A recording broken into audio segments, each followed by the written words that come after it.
parler d'un livre qui s'appelle 13, qui a été scénarisé par Warren Ellis et dessiné et colorisé par Jason Howard.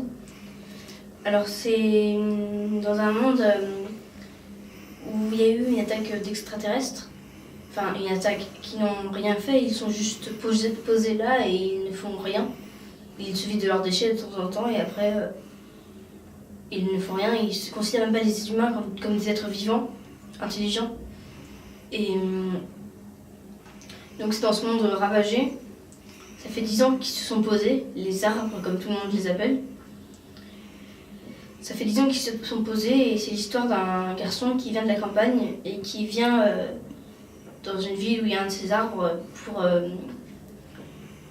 dessiner, pour devenir un artiste, et il se rend compte de l'épanouissement en fait qu'a causé ces arbres et en même temps de la bizarrerie des gens, et c'est surtout un livre sur un monde totalement, une ville en tout cas totalement centrée sur l'art. Donc c'est une ville quasiment entièrement peinte, avec à chaque coin de rue des gens qui dessinent et qui inventent des nouveaux mots, des nouveaux noms de villes et de rues. Et c'est un livre qui parle aussi de l'homosexualité. Et c'est intéressant parce que ça parle pas forcément d'une manière... c'est juste plusieurs gens qui le sont, et c'est tout. Et c'est bien pour un livre de parler de sujets sans que ce soit le sujet principal du livre.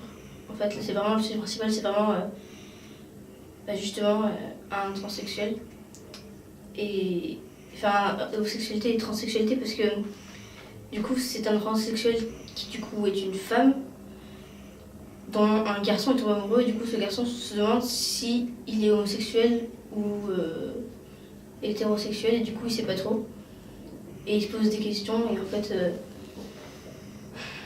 voilà. Donc moi j'aime beaucoup aimer ce livre parce que les dessins sont déjà très en même temps durs et sombres, et ça correspond bien au thème du livre. Donc et puis c'est aussi ça m'a plu parce que les personnages sont complexes et pas idéaux. Au contraire, ils sont juste humains.